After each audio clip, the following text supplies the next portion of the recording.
فرمایا نماز کی عادت بناؤ، جب بچہ 7 سال کا ہو جائے اس کو نماز کا حکم دو، جب 10 سال کی عمر میں نماز نہیں پڑھتا تو اس کو اپنے کوڑے سے مار کر نماز پڑھواؤ۔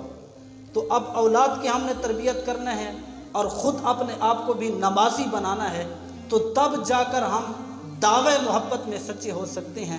تو حضور علیہ السلام کے ساتھ جو محبت ہے وہ ہم سے تقاضا یہ کرتی ہے کہ اے عشق رسول کا دعویٰ رکھنے والوں، صحابہ کرام نے اپنی جان دے دی، اپنا مال دے دیا، سارا کچھ حضور کے قدموں پہ لٹا دیا ہے، لیکن تم بعد میں آنے والے اتنے سخت اور پتھر دل ہو چکے ہو، دعویٰ عشق رسول کا رکھتے ہو، مسجد کے گیٹ پہ کھڑے ہوتے ہو، نماز ہوتی ہے لیکن سجدے کی توفیق نہیں ہے۔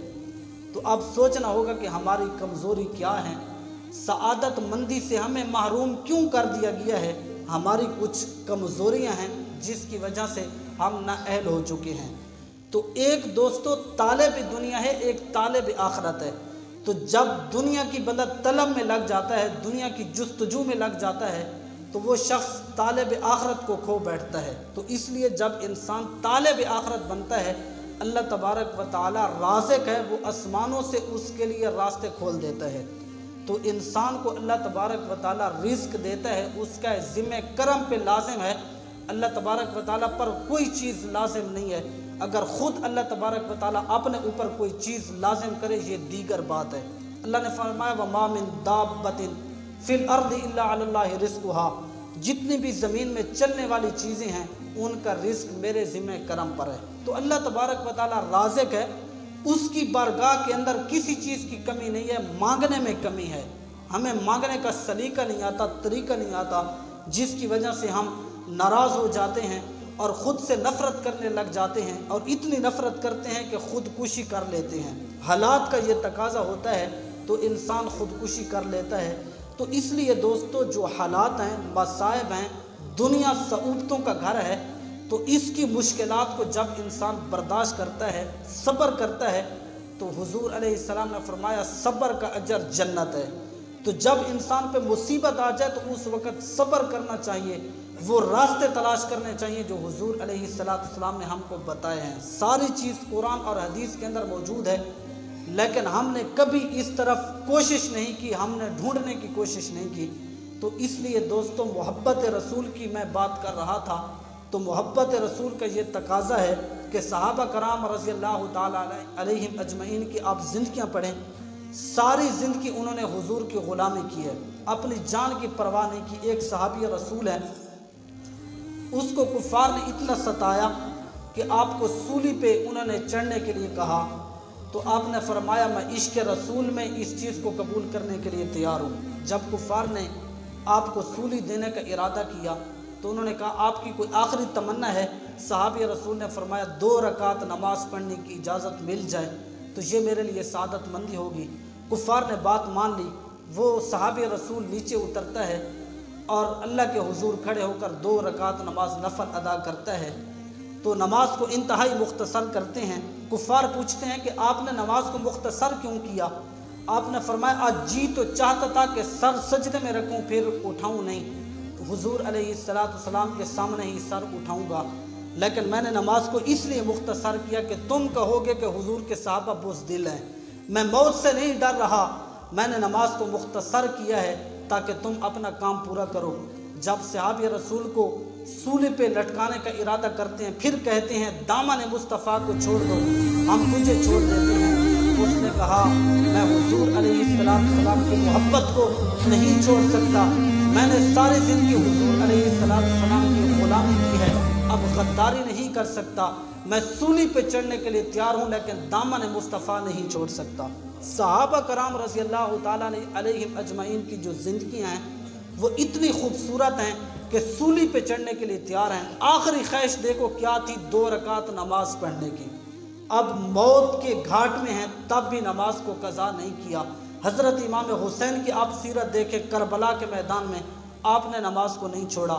تو اس لیے دوستو فاتبعونی، اگر حضور علیہ السلام کی اتباع کرو گے، غلامی کرو گے، یحببکم اللہ، اس کا فائدہ کیا ہوگا؟ اللہ تبارک و تعالیٰ تم سے محبت فرمائے گا۔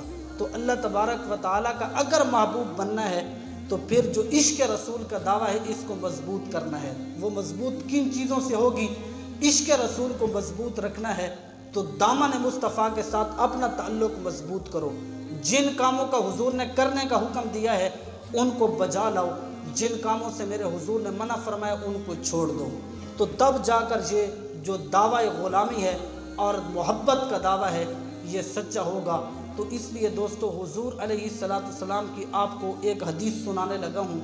میرے حضور نے فرمایا کچھ اشخاص ایسے ہیں جن کو سعادتوں سے محروم کیا گیا ہے۔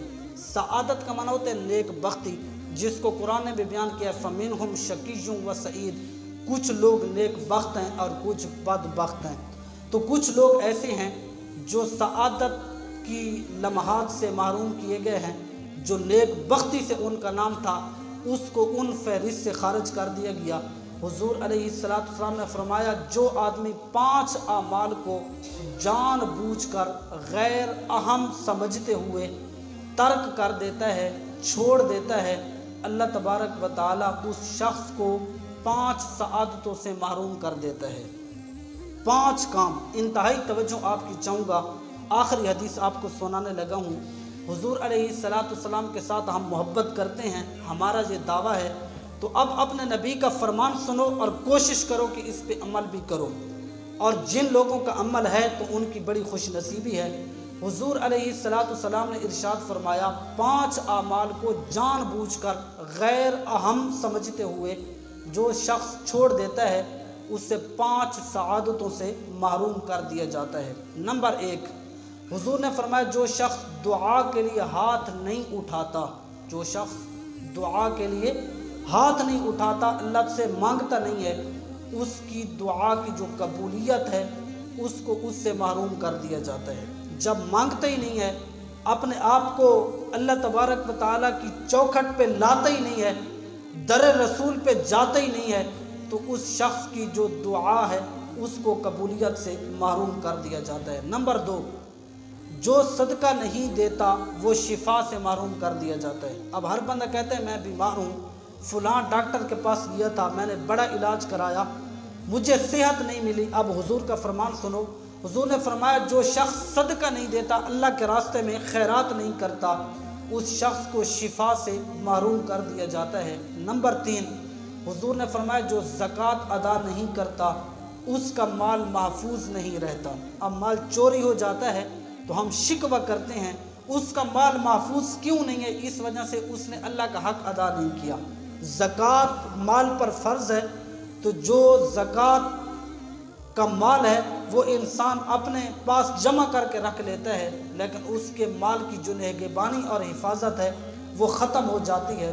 پھر حضور نے فرمایا جو شخص عشر ادا نہیں کرتا، جو بھی ہم فصل اٹھاتے ہیں تو اگر ہم نے خود محنت کی ہے، ٹویل کے ذریعے پانی لگایا ہے، تو اس میں سے 20 بوریاں جب بنتی ہیں تو 19 آپ کی ہیں، 20 میں جو 1 بوری ہے وہ اللہ کے نام پہ دینی ہے، تو وہ ہمیں دینے کی توفیق نہیں ہے۔ تو حضور نے فرمایا جو شخص عشر ادا نہیں کرتا اس کی کمائی سے برکت اٹھا لی جاتی ہے۔ اب انسان کے رزق میں برکت نہیں ہے، اس کی بہت بڑی وجہ یہ ہے کہ جب فصل اٹھاتا ہے سب سے پہلے یہ کھاتا کلوز کرتا ہے کہ جو مدرسے میں دیتا تھا، اللہ کے راستے میں غرباء اور فقراء پر خرچ کرتا تھا، اس کو وہ کلوز کرتا ہے، کہتا ہے کہ میرا جو اس مرتبہ خرچہ ہے وہ بہت زیادہ ہوا ہے، لہٰذا یہ جو 5 بوریاں 100 میں سے بنتی ہیں تو یہ میں کسی اور کام اور مقصد میں خرچ کر لوں گا، لیکن اس کا نقصان یہ ہوتا ہے، حضور نے فرمایا جو عشر ادا نہیں کرتا اس کی کمائی سے برکت اٹھا لی جاتی ہے۔ نمبر 5، حضور علیہ السلام نے فرمایا جو شخص نماز با جماعت ادا نہیں کرتا۔ ایک ہے نماز پڑھنا، یہ کوئی بڑی بات نہیں ہے کیونکہ نماز ہم پر فرض ہے۔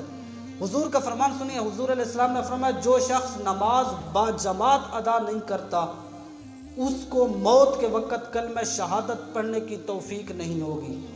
اب جس وقت کلمہ پڑھنے کی توفیق نہ ہو تو بتاؤ وہ شخص جنت میں جا سکتا ہے؟ مرتے وقت کلمہ طیبہ پڑھنے کی سعادت اس کو نہیں ملی تو وہ شخص محروم ہے۔ تو اس لیے دوستو جو نماز ہے گھر کے اندر اگر پڑھتے ہو تو حضور علیہ السلام